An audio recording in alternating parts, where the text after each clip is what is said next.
जय श्री राम। रानी कुशवा का हाथ जोड़ के प्रणाम सबको। मैं आ गई आपके सामने श्री रामचरितमानस लेके अर्थ सहित, जिसमें कि मैं आप सबको एक एक शब्द, एक एक दोहे की, एक एक चौपाई का अर्थ आप सबको मैं सुना रही हूँ। आप सबको कैसा लग रहा है मेरा अर्थ सहित रामायण पढ़ना, वो सब आप सब बताइए। जय श्री राम। श्री रामचंद्र जी की जय हो। सिया राम में सब जग जानी करो प्रणाम, जो जुग पानी आस तो तुम अब डानी आरत है रो दीन जन जानी। श्री रामचंद्र जी की जय हो। हम आ गए थे 174 नंबर पर, दोहे पर। उससे आगे अब 174 दोहे को मैं रिपीट कर देती हूँ, जिससे कि हमें याद आ जाए कि हाँ, हमने कहाँ छोड़ा था। जय श्री राम। अनुचित उचित विचार तज, जे पालहि पितु बैन, ते भाजन सुख सुजस के, बसई अमर पति एन। जो अनुचित और उचित का विचार छोड़कर पिता के वचनों का पालन करते हैं, वे यहाँ सुख और सुयश के पात्र होकर अंत में इंद्रपुरी स्वर्ग में निवास करते हैं। अब चौपाई। जय श्री राम।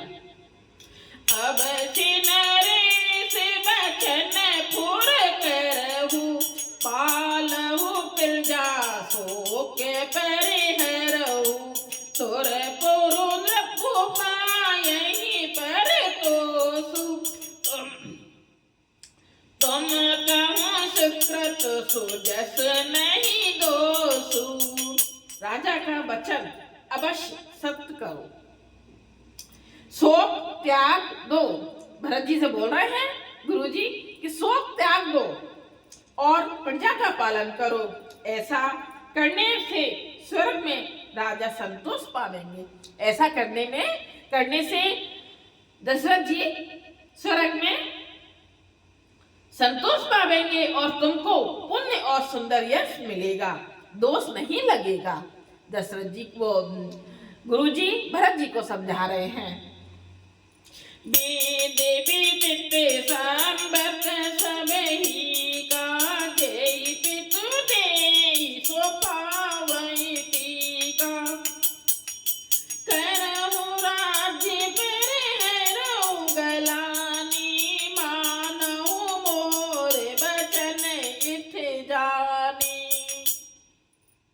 वेद, यह वेद में प्रसिद्ध है और स्मृति पुराण सभी शास्त्रों के द्वारा सम्मत है कि पिता जिसको दे वही राज तिलक पाता है। इसलिए तुम राज्य करो, गिलानी का त्याग कर दो, मेरे वचन को हित समझकर मानो। गुरु जी बोल रहे हैं।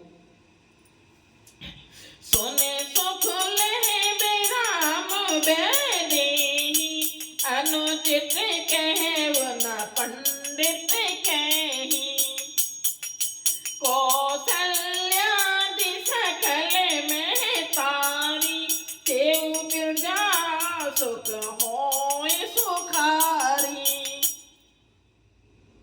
इस बात को सुनकर श्री रामचंद्र जी और जानकी जी सुख पावेंगे और कोई पंडित इसे अनुचित नहीं कहेगा। कौशल्या जी आदि तुम्हारी सब माताएं भी प्रजा के सुख से सुखी पावेंगी। परम तुम्हारे राम करी जानहि, सो सब विदे तुम सन फल मानहि, सौंपे हूँ राज राम के आए, सेवा करऊ सने सुनाहि। जो तुम्हारे और श्री रामचंद्र जी के श्रेष्ठ संबंध को जान लेगा, वह सभी प्रकार से तुमसे भला मानेगा। श्री रामचंद्र जी के लौट आने पर राज्य उन्हें सौंप देना और सुंदर स्नेह से उनकी सेवा करना। दोहा। कीजे गुर आयसु अवसि, कहीं सच पे करी जोर, रघुपति आए उचित जस तस तब करब बहोरे। मंत्री हाथ जोड़कर कह रहे हैं, मंत्री हाथ जोड़कर कह रहे हैं, गुरुजी की आज्ञा का अवश्य ही पालन कीजिए। श्री रघुनाथ जी के लौट आने पर जैसा उचित हो तब फिर वैसा ही कीजिए। जय हो प्रभु। कौशल्या धरि धीरज कहई, पूत पति गुरु आयस अहई। सो आदरीय करिय हित मानी, तजिय विषाद गा काल गत जानी।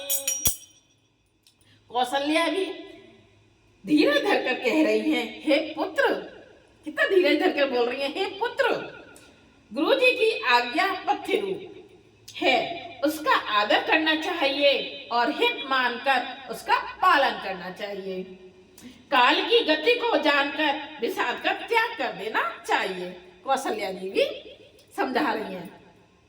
बने रघुपति सुरपुर नर नाहु, तुम एहि भांति पाते कदिराहु। परिजन प्रजा सचिव सब अम्बा, तुम्हि सूत सब के अवलंबा। श्री रघुनाथ जी वन में हैं, महाराज स्वर्ग का राज करने चले गए। और हे तात, तुम इस प्रकार कातर हो रहे हो। हे पुत्र, कुटुंब, प्रजा, मंत्री और सब माताओं के सबके एक तुम ही सहारे हो। लखे विधि बाम कालो कठिनाई, धीरज धरो मातो बल जाई। सिर धर गुरु आयसु अनुसरहु, प्रजा पाल परिजन दुख हरहु। विधाता को प्रतिकूल और काल को कठोर देखकर धीरज धरो। ये बोला है, धीरज धरो। माता तुम्हारी बलिहारी जाती है। गुरु की आज्ञा को सिर चढ़ाकर उसी के अनुसार कार्य करो और प्रजा का पालन कर कुटुंबियों का दुख हरो। ऐसे बोल रहे हैं गुरु जी। कौशल्या जी समझा रही हैं भरत जी को। गुरु के वचन सचित अभिनंदन, सुने भरत ही हित जनु चंदनु। सुनी बहुर मातु मृदुबानी, शील स्नेह सरल रस स्वामी। भरत जी ने गुरु के वचनों और मंत्रियों के अभिनंदन यानी अनुमोदन को सुना, जो उनके हृदय के लिए मानो चंदन के समान शीतल थे।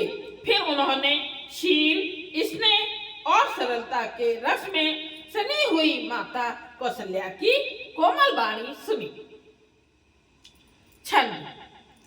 सानी सानी सरल रसु मातृवाणी, सुने भरतु व्याकुल भय। लोचन सरोरुह स्रवत ससीचत बिरहे ओरे अंकुरु नये। सो दशा देखत समय ते बिसरी सवई सुधि देखी। तुलसी सराहत सकल सादर, सीम सेज सने की। सरलता के रस में सनी हुई माता की वाणी सुनकर भरत जी व्याकुल हो गए। उनके नेत्र कमल जल आंसू बहाकर हृदय के विरह रूपी नवीन अंकुर को सींचने लगे। नेत्रों के आंसुओं ने उनके वियोग दुख को बहुत ही बढ़ाकर उन्हें अत्यंत व्याकुल कर दिया। उनकी वह दशा देखकर उस समय सबको अपने शरीर की सुध भूल गई। तुलसीदास जी कहते हैं, स्वाभाविक प्रेम की सीमा श्री भरत जी की सब लोग आदर पूर्वक सराहना करने लगे। सोर था, भरत कमल कर जोर धीर, धुरंधर धीर धरे, बचन अमीय जन बोर देत उचित उत्तर सबहि। धैर्य की धुरी को धारण करने वाले भरत जी धीरज धरकर कमल के समान हाथों को जोड़कर वचनों को मानो अमृत में डुबोकर सबको उचित उत्तर देने लगे। जय श्री राम। अब हम आ गए हैं 176 दोहे पर। ये सोरठा था, अब हम आ गए 176 यानी कि 176 पर आ गए हैं, उससे आगे कल। जय श्री राम। शेयर कीजिए, लाइक कीजिए, कमेंट्स कीजिए, सब्सक्राइब कीजिए। रानी पुष्पा का हाथ जोड़ के सबको प्रणाम। जय श्री राम।